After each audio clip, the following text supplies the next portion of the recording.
Dans un monde futuriste, les femmes belles devaient payer une taxe supplémentaire. Plus elles étaient jolies, plus l'impôt était élevé. En revanche, celles considérées comme laides en étaient totalement exemptées. Marie avait toujours été d'une beauté remarquable. Dès la maternelle, les professeurs avaient un faible pour elle. Quand elle faisait des bêtises, au lieu de la gronder, ils la consolaient gentiment. Au collège et au lycée, les garçons se disputaient pour lui offrir le déjeuner. Une fois dans la vie active, c'était encore pire. Peu importe l'ampleur de ses erreurs, son patron lui souriait toujours en disant que ce n'était pas grave. Mais Marie ne se doutait pas qu'un cauchemar allait bientôt commencer. Lors d'un dîner entre collègues le week-end, l'alarme du restaurant s'est soudain déclenchée. Le système venait de détecter que Marie était une belle femme, et qu'elle devait payer 20% de taxes en plus. Mais ce n'était que le début de ses malheurs. Non seulement son salaire serait amputé de 20%, mais même pour acheter une simple bouteille d'eau, elle devrait payer un supplément. Furieuse, Marie a rallié un groupe de jolies femmes pour manifester devant le fisc. Mais l'employé leur a annoncé que Marie était la plus belle du groupe. Les autres ne devaient payer que 5% de taxes, tandis qu'elle devait en payer 20%. Cette révélation a paradoxalement ravi Marie, qui s'est mise à savourer la vanité que lui procurait sa beauté.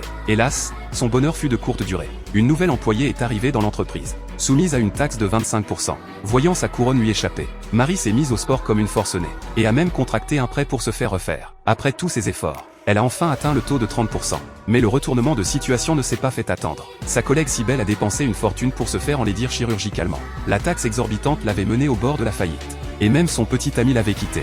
N'en pouvant plus, le calvaire de Marie ne faisait que commencer. Sa mère venait de mourir en lui laissant un héritage conséquent. Mais avant qu'elle puisse se réjouir, l'administration fiscale l'a informé que l'héritage était également soumis à 30% de taxes. Pire encore, les calculs montraient que sa beauté était telle qu'après avoir touché l'héritage, elle devrait encore verser 1 million d'euros au fisc. Sans paiement immédiat, sa maison serait saisie. Au bord du désespoir, Marie s'est déguisée en femme laide. Elle a réussi à tromper les contrôles et à échapper à toutes les taxes. Mais la police a vite découvert la supercherie et l'a arrêtée pour fraude fiscale. L'histoire connaît un ultime rebondissement. À sa sortie de prison, des enfants dans la rue l'ont traitée de mocheté. Elle a d'abord cru à une plaisanterie d'enfant. Mais quand elle a acheté une bouteille d'eau au supermarché, et voulu payer ses 30% supplémentaires par habitude, aucune alarme ne s'est déclenchée. Le système l'avait classée comme laide, donc exemptée de taxes. En réalité, les belles femmes étaient devenues si rares que le gouvernement avait modifié ses critères de beauté pour augmenter ses recettes. L'apparence de Marie, autrefois sublime, était désormais considérée comme le summum de la laideur.